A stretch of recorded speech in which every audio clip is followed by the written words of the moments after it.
that thing down the floor, would you? There's a dear.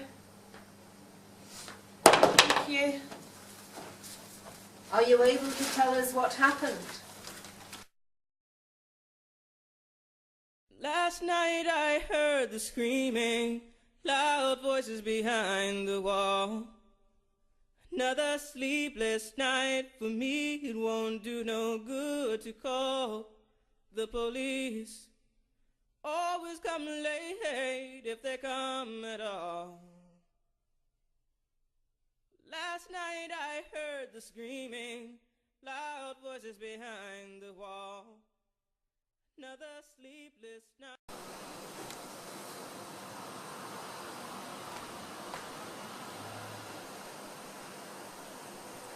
Now, Lucille, this is a recorded interview for the benefit of it being the initial conversation on the events of earlier tonight at 165 Marlborough Crescent, Glasgow, involving the death of Benjamin Eli Dayan. Present here are the accused, Lucy Bennett, with her solicitor, Marianne Findlay, of Findlay and Archer. Myself, DCI Jane Hetherington, my colleague DS Heidi Torsch, and WPC Wilson. Now, Lucille. Lucy. My name is Lucy. Don't call me that. Call me Lucy. Lucy. Okay? Do you feel sufficiently comfortable at this time to discuss matters pertaining to the death of the aforementioned Benjamin Eli Dayan? Yes. I think so. In your own words, and in your own time, I need you to tell us what occurred tonight. But prior to that, I want you to tell us, with as much detail as possible, what were the circumstances which led to the events resulting in the fatal injury to Benjamin Eli Dayan?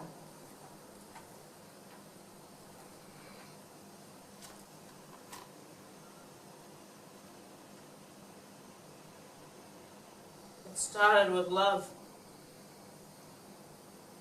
Isn't that what makes the bloody world go round? We love it. We love all that shit. Go on.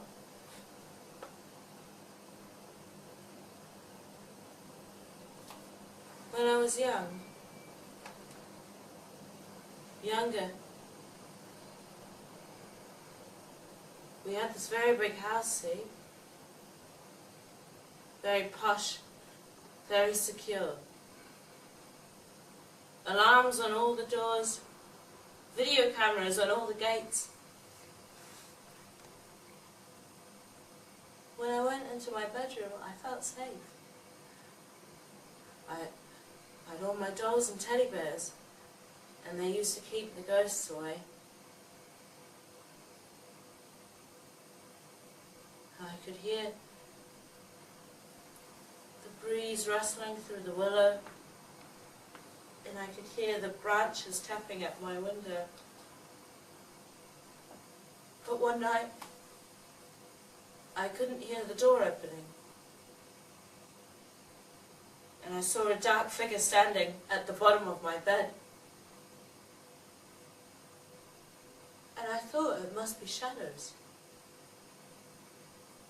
But it wasn't a shadow. I thought it could be a dream or a trick of the light. Then I saw her face, and I knew that face. I knew it well. I tried to scream. I couldn't. And then a hand went over my mouth. I couldn't understand it.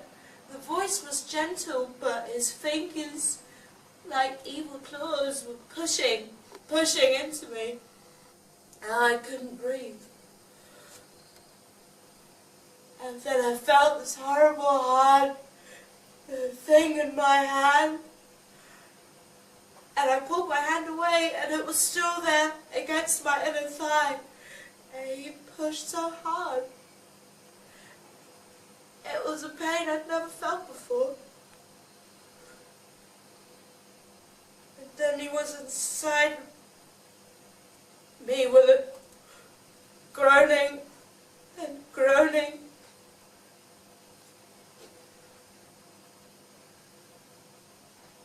I could see the shadow of my rape on the wall.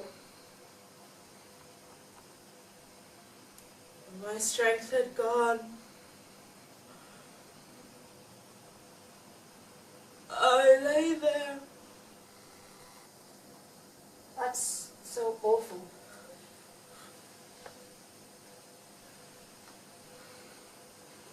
So, what do you think? Should I have made it more dramatic? Acted it out more? Please don't. It was horrible. It was unbelievably horrible. And then, weeks later, I found out I was pregnant. And I could have let that thing inside me live, but what if it had his eyes, his face? They'd haunt me. I'd see him every second of every day. How did this person get in? He was already in. He was the one who locked the doors. He was the one who kissed me goodnight.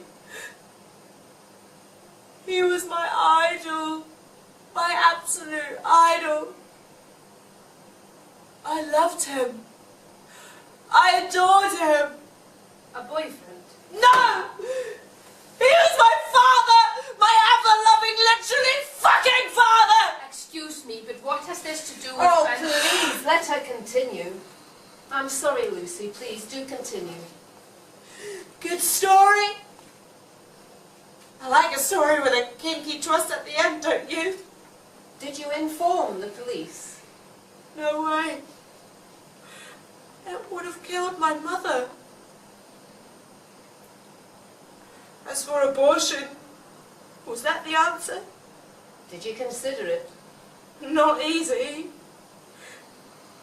I'd been got at by nuns. And they drummed it into me, day after day, year after year. Sanctity of life, the threat of hellfire, eternal damnation. And they frightened the shit out of me. I always hate them for it.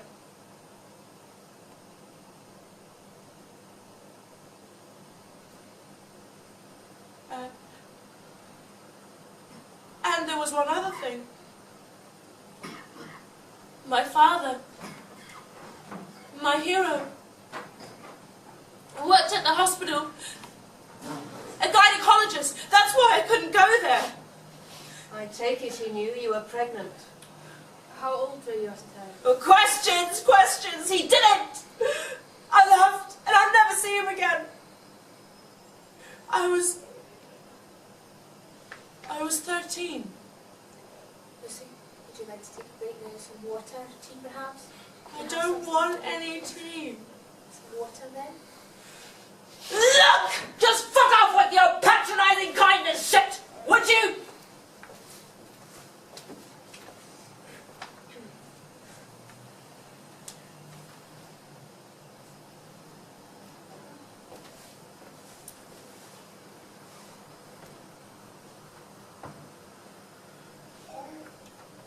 I couldn't face him. Plus, I had 2 younger brothers. They were just kids. If I'd told anyone, their lives would have fallen apart. And the family falling apart. Socially inconvenient, so he got away with it. What about now? Is he still alive? Is this really relevant?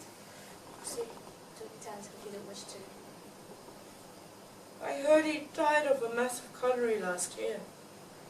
Did you go to the funeral? No, I didn't. Oh, and the baby? Miscarriage. For the best, really. Born of incest and rape. Not much of a start in life, is it? I'm so very sorry. So, how did Benjamin Diane enter your life?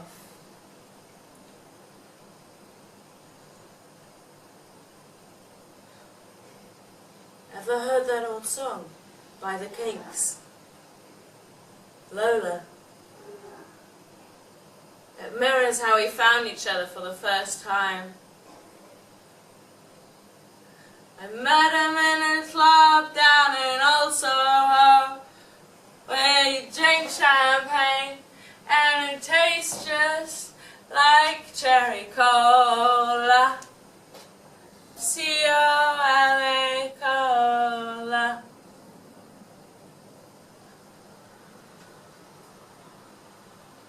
But I know what I am, and I'm glad I'm a man. So is Lola. Lola. See? He sort of charmed me from the start. He was born in London of Jewish parents, but he wasn't in any way even remotely orthodox or anything like that. In fact, he wasn't religious at all. When I first met him, I thought he was so handsome, charming, and down to earth. Little did I know.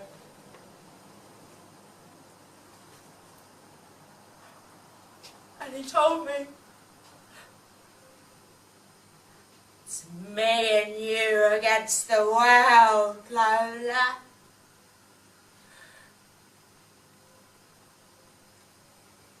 It's crazy how time runs away with itself. And before you know it, you end up somewhere, and you don't really know how you got there. But to cut to the chase, some weeks later, when I'd sorted out things with the flat I was in, we moved in together. Initially it was slightly strange for me, but I just wanted us to be together. Everything moved so fast. Suddenly,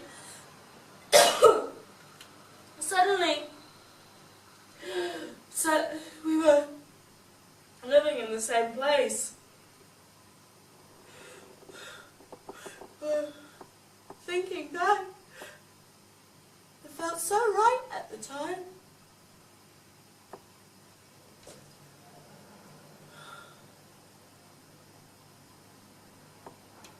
He charmed me from the start. I was completely head over heels in love. Well, I was. With him, well... But now this tonight. I don't really know how he felt towards me. He used to be so funny and romantic back then in the beginning. Always the life and soul of the party. Everybody loved him. But he had this terrible jealous streak. I didn't really notice it in the beginning. But as time went on, it appeared. And it only got worse. When he was good, which was rare, there was nobody better.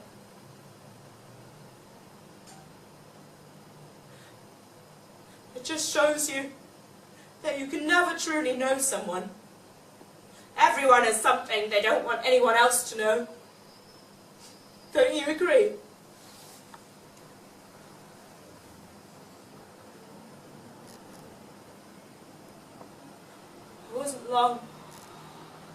the shouting and swearing started.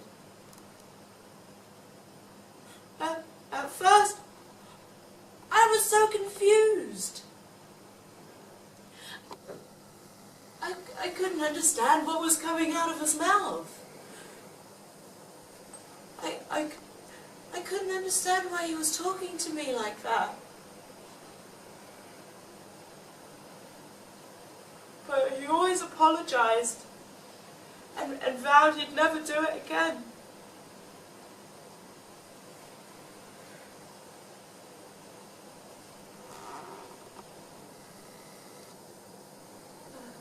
I got a job at an art centre in town, and I made a circle of really nice new friends. But the problem was, my work, well, it meant a lot of socializing. And he didn't like me being late or on nights out with my friends. And he would constantly phone and text me and demand to know who I was with, or where we were going, when I'd be home, stuff like that. He became violent. Please tell us what happened then. Yeah. Then the violence started. And I'll never forget the day when he first put his hands on me. It was my colleague at work, Ali. It was her birthday. We were all going out to celebrate. Everyone else was bringing their partners, and I'd asked him if he wanted to come, but he wanted to stay home and watch football or something on TV. He probably knew he would get drunk and look bad compared to the nice, decent partners my friends had. And that night, I was in the bathroom. I just had a shower and I was putting on my makeup, and I could hear him swearing and shouting at the TV set. And as usual, he was drinking.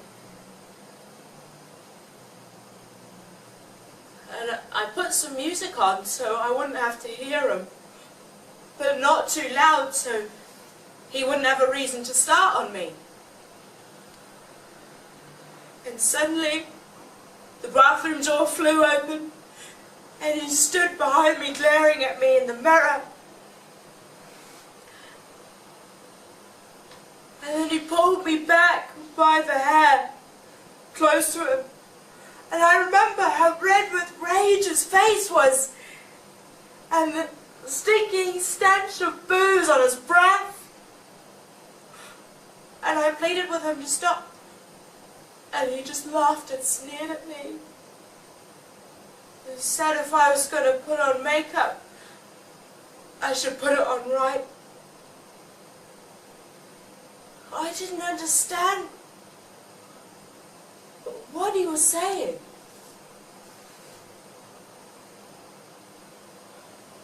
But I knew something bad was about to happen. And he snatched the lipstick out of my hand and he smeared it all over my face. And then he sneered at me with that vile, venomous voice of his. Oh, it's much better, don't you think? I didn't answer. I just couldn't. I was frozen with fear. And then he smashed my face into the mirror. And after that, it's all still a bit of a blur. But I remember he sat me down on the edge of the bathtub and started cutting big chunks out of my hair. And my heart was totally breaking. I could hardly see through my tears. And I looked down onto the floor, and I saw big clumps of my hair gathering at my feet. My God. I'm sorry. Don't stop. I'm sorry. I didn't mean to interrupt. Please go on. He made me text Angela. He said I had to make an excuse because I was crying so much. And she would have known something was wrong. I was always having to cancel seeing my friends because of him.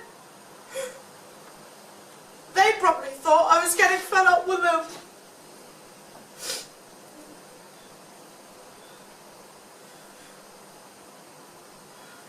And gradually, all the texts and emails stopped. Nobody called me anymore.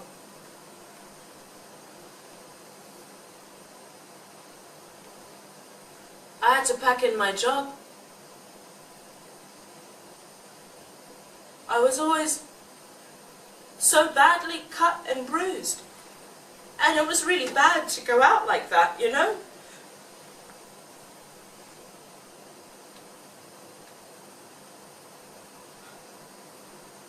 I just wanted to cry out to somebody.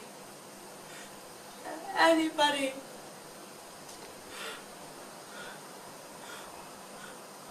I couldn't. I just couldn't. He always threatened me. Said if I ever tried to leave him, he'd find me. And I believed him. There was no one at work you could confide in? Well, when all that started, I did tell Janie, my supervisor at work. She didn't believe me. He met her twice before, and he was always so charming and well-behaved that he fooled her. And that's what he was like, see?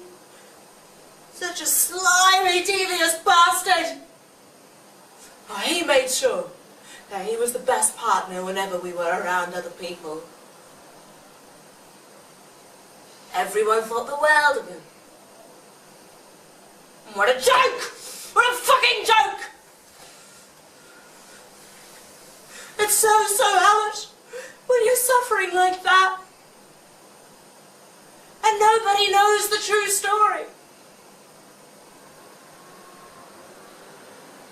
I left him 3 times. I did.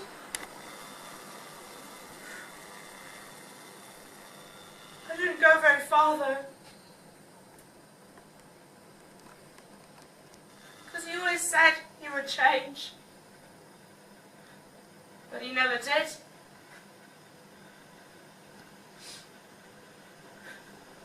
Wait till you hear this.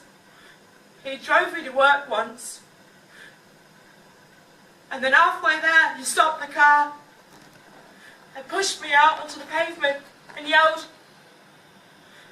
"Fucking walk! Open your legs like the fucking slut that you are, you cunt!" He said that to me. And then he drove off, leaving me standing there humiliated in bits.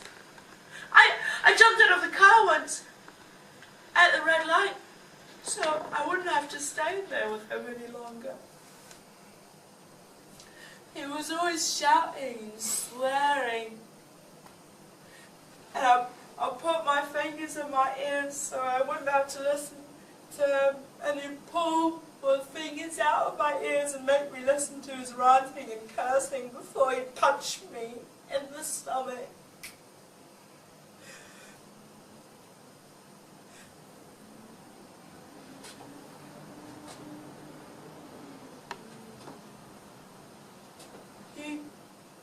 ran a vacuum cleaner over my breasts once while I was asleep. He said it was to make sure no other man would want me with my fucked up tits.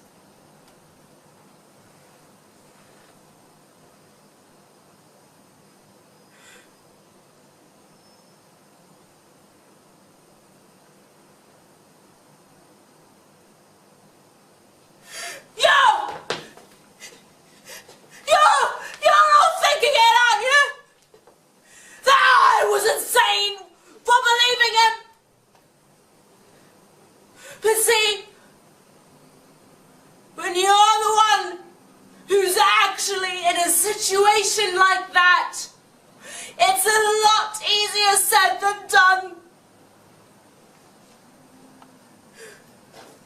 Lucy, sit down. Come and sit down.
But one night, I had to make sure I was going to leave this nightmare permanently. He battered the shit out of me one night. Said his food was disgusting, and that I should feel guilty for serving up food that bad. He'd pissed all over the mashed potato he'd thrown on the floor. And then he started picking up forkfuls from it and shoving it into my mouth till I was choking. Oh, he'd smashed glasses, plates and cups off the walls. And he'd pull the tablecloth from under the table and send everything flying through the room. And then demand that I clean it up.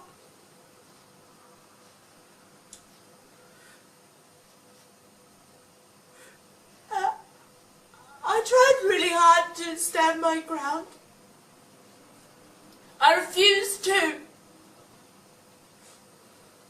But he'd get the iron and he'd hold my hand on the table. And then he'd put the iron on my hand and then he'd punch and kick me repeatedly until I gave in. And I just wanted the pain to stop.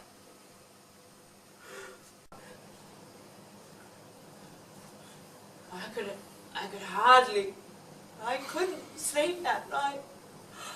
My mouth was dry and my whole body was in a cold sweat.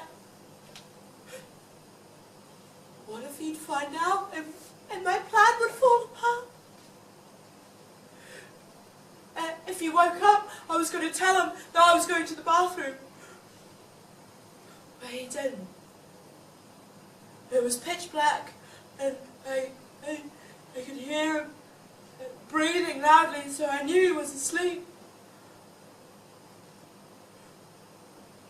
And then I ran out of the bedroom and never looked back. And I ran out the front door. And to shut it needed to be slammed, but he would have heard that. So I dashed out and I grabbed my bag from the rubbish bin, and I dashed across the lane and into the next lane, and then I took off my clothes and I stuffed my pajamas into a bag, and then I waved down the taxi and took it to my friend Angela's house. It must have been about 4 in the morning. The streets were really eerie and quiet. And I was pounding on the door, and I was shouting through the letterbox. I said, "Angela, it's me, Lucy. Please open the door." But finally she opened the door. And she took one look at my bruised and tired face, and she burst into tears.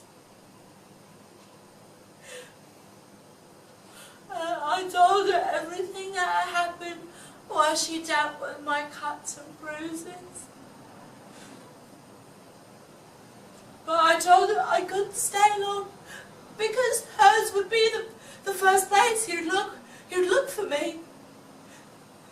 I told her I'd phone her in a few days when I'd sorted out things with my new SIM and my new phone. I held Angela for such a long time that night. And she whispered into my ear, "Lucy, forgive me." And then she squeezed me really close and tight.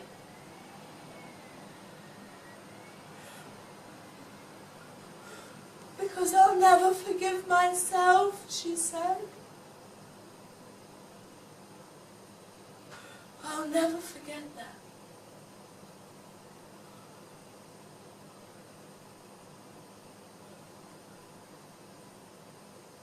And for a moment,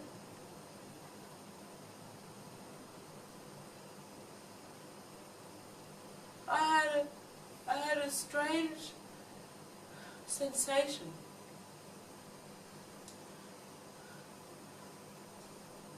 I almost felt safe.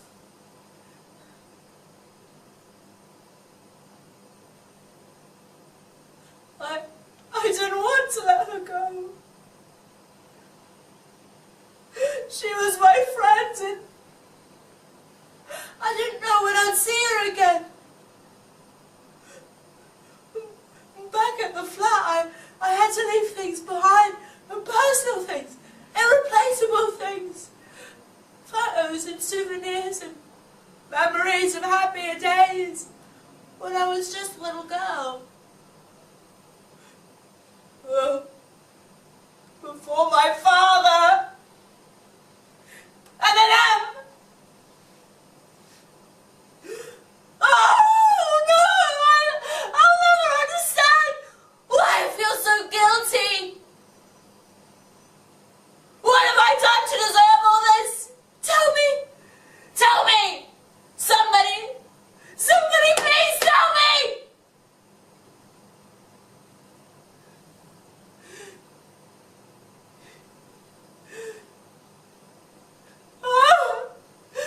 I just feel like I'm out of sync with the real world.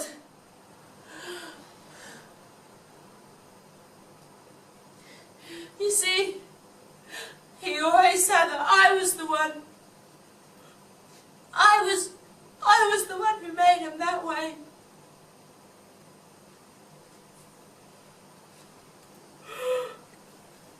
And I was always waiting for him to barge in and grab me by the hair and drag me back to that horrible place.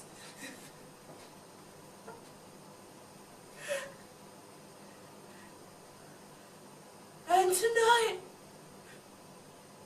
it happened. He found me.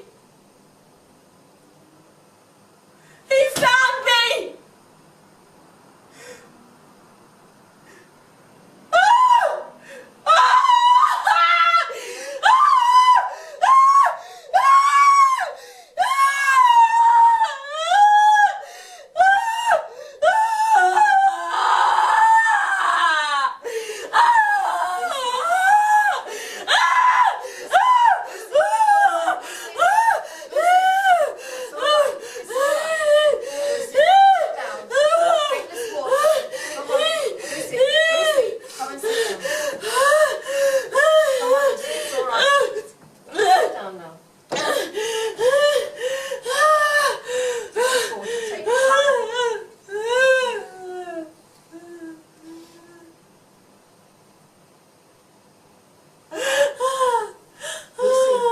I know this is painful.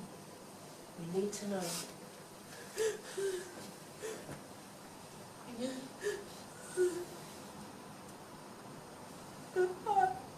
I just made myself something to eat before going to bed. And I sat down to read a magazine. When the doorbell went. Hello? Who is it? I'm from flat 17. I've a package I took in for you. Are you Miss Lucy Bennett? Okay. Hang on. You fucking cunt, you fucking thing, get away from me! You've been hiding from me, you gotta fucking find you fucking slag! You cunt, you fucking around! Get fucking back here this minute, get it! You never got away from me, you never got away from me, I told you! I fucking told you! I told you! Get fucking near me, don't you look at me like that, you cow! Right. Don't you fucking touch me! Fucking touch me! You fucking cunt! You fucking cunt! Yeah. See, he barged in, and then he pushed me inside, and he shoved me against the wall, and he punched me in the face, and he was yelling, and he was spitting, and it was vile boxing and bad breath.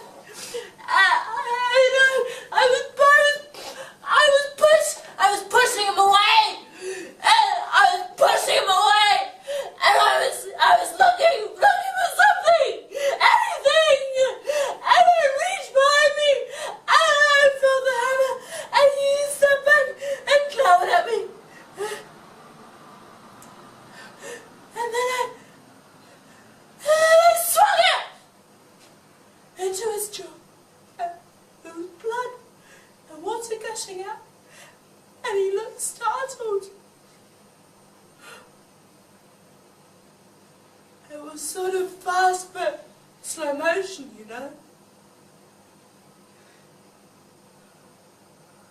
And I swung it again. I swung it again and again.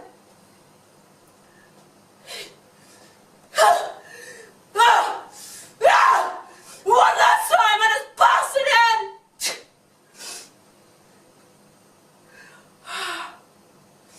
I didn't want to go back with him. Not again. Not ever again.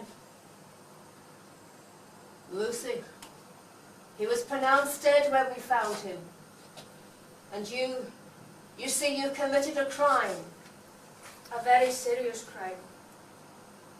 You took the life of another human being. We need you to understand that.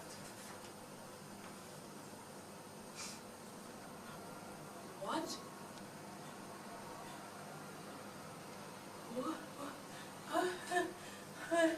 What? What are you saying? What? He was a mercenary, for fuck's sake! He was a specialist in Krav Maga!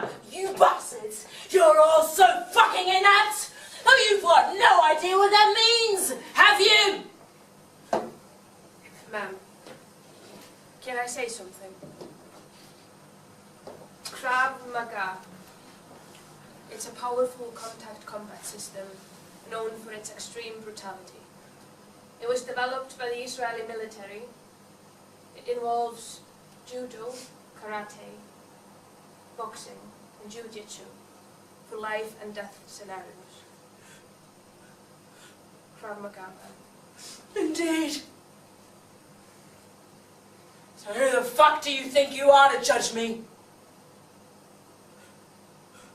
You know, what about what that bastard did to me? He raped me. He put things inside me. Balls, stones, lit cigarettes.